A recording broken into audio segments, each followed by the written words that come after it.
Right guys, it's crunch time. Let's see if P&H and KTM have managed to sort out my little 390. Let's drop this bike back and pick up that little beastie. I'm so hoping that this makes it the bike that I wanted it to be. I really, really am. Them Kawasaki's are quite nice, aren't they? Keep that bar from inside down. Alright, well, we've got the bike back. They've replaced the clutch, including clutch plates. Readjusted it. And put the clutch cable in the correct configuration with the two nuts on that side of the cable. And bracket rather, sorry. They've replaced my clocks and they've replaced my tail light. So I'm hoping that this bike now is absolutely hunky fucking dory. Let's go find out. Man, it's tiny, just like my penis. Certainly feels a bit more perky on the clutch, but then that could be just versus that NC 750 they loaned me. Now I'm not going to be able to tell if the clutch is fixed properly for a few hundred miles, but I should be able to tell if the clocks are all sorted.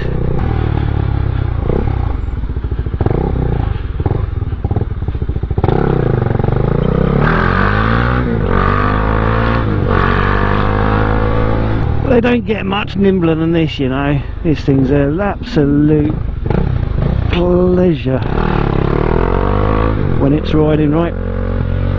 It just cuts through the traffic with ease, like a hot knife through butter. It's so nice being back on this little bike. Not noticing any slips from the clutch at the moment, which is a good thing, but it did used to take around 150 to 200 miles before it would start to slip, before the clutch ran in to be fixed. So that will be a time will tell. Like I said in my long-term review, it's very frustrating. Why can't a manufacturer just go, yes, we've built something bad, let's fix it? The design on these clocks, assuming that this is exactly the same type of clock as I had before, they're just hoping it's better sealed or something like that, is flawed. So they have to, they really have to fix that. Okay, maybe they're not going to do a recall on everything because it's not necessarily something they're classed as a safety item, but it is still an item that needs addressing. So if KTM have learnt a lesson from this and have changed the manufacturing process for the clocks, got the company who provides it to make it watertight, water resistant, whatever, then awesome stuff. That means people who buy bikes in the future will not have the same problem. And with bikes like the 790 coming out, which is supposed to be the bee's knees, the absolute daddy of mid-size motorcycles. I don't know how they can call them 800cc mid-size, but they do. If it had the same issues as this has with its clock, because it uses the same clock housing, even if the internals are slightly different, then that's not good. People aren't going to stand for that. So I really, really hope that KTM have learnt that saving 20p on a gasket is not cost effective. Enough dripping. I'm not whinging at KTM, I was just expressing my disappointment at them. And they have hopefully come through and provided me with a bike that does what I bought it for, and hopefully well, I'm now going to be eternally happy with this thing. Just riding this bike without the clutch slipping is just amazing.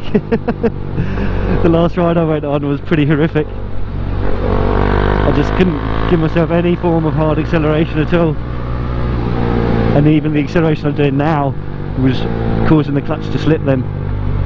So it's nice.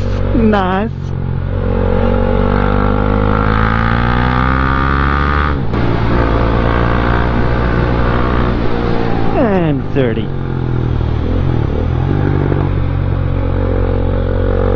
Too much, not enough.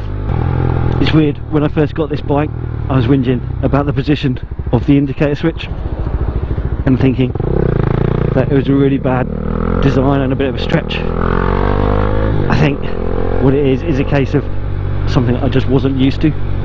I've got really used to it now, it sort of works. I'd rather it was a little bit higher up, but because they put all these rider modes or whatever, not proper modes, it's just changing the ABS settings down here, it means that they've had to move the indicator a little bit lower down because they've made the computer selection stuff a priority over the indicator selection stuff, which I think is a little bit crazy, because your indicator is something that you use every ride multiple times. I only touch that when I fill up with fuel and when I'm doing a particularly long trip where I want to sort of see fuel range or miles covered and stuff like that. So I very rarely use that on this bike. It could have been put in a less ergonomic position and had the indicator put in a more ergonomic position, but I've got used to it. And then getting on that NC 750, the switch on that was in the wrong place, because that had a bunch of switch gear that was probably unnecessary too.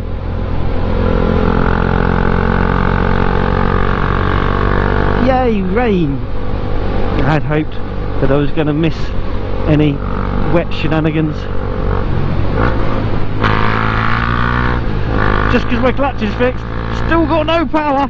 Still can't pull a wheelie over a humpback bridge. Oh dear, oh dear. Why do I love this bike? It's gutless. It's not, it's lovely. Oh dear. What I love about this bike is that you can play on it and you can't really get into too much trouble with either the police or with the power, and that makes a massive difference to the enjoyment factor, because you can under stress regarding those things.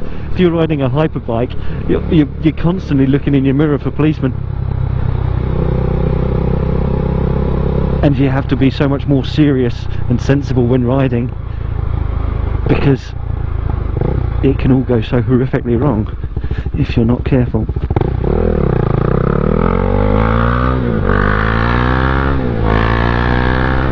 Whereas this thing takes you half an hour just to get to a tree that's right in front of you.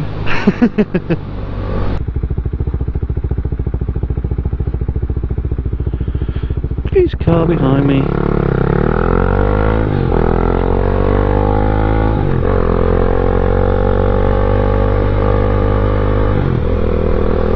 Always makes you nervous when there's a police car on your bumhole with their truncheon ready to say hello.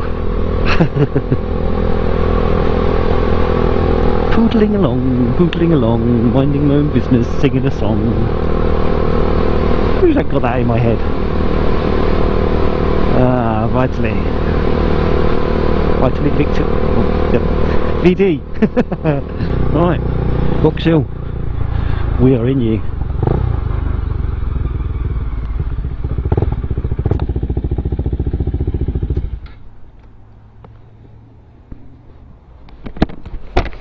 Alright, let's go get a brew. That was Box Hill. And now I have a belly full of their wonderful CBT burger and warm tea. And it's raining. Awesome. I mentioned before about this having ABS, that you can't set the mode that you want it to be in and it stays in that mode. You have to reselect it every time you turn the key on. That bugs me a bit. I also don't quite see the point in why this bike has a slipper clutch. It's like 370cc. It doesn't need one. Just match the revs when you change gear. I just think that that adds to the consumability of the clutch. It's going to wear down faster. If you're allowing your clutch to slip intentionally, that's going to wear out. And you can't see that. It just wears gradually over time until it gives up. Whereas if your rear tyre's got wear in it, because you're being a bit ham-fisted with your gear change, you can see that and you can get it changed in plenty of time. So it's not going to fail on you on a long trip, abroad or something like that. I mean, I know it's only a little bike and not many people are going to take these on mega touring adventures, but there's nothing to stop you. You could, unless that clutch is a weak point. Who knows? Alright then, ladies and gents, thanks for joining me. I'm so glad to have got this bike back. Hope you enjoyed this first ride on my new clutch. So far, doesn't appear to have any condensation in the clocks, which is a good thing. I can't see the rear light from here, so I'm just going to assume for the moment that that's fine and dandy too. I'll update if anything changes. Right, ride safe, take care, and I'll catch you all in the next one. Bye for now. Keep that bike from the side down. You know, you gotta keep that bike rubber side down. Don't know if any of you can see that. Well, that looks like condensation to me. Brilliant. Nice one, KTM. Yeah, it's getting condensation in it already. Awesome stuff.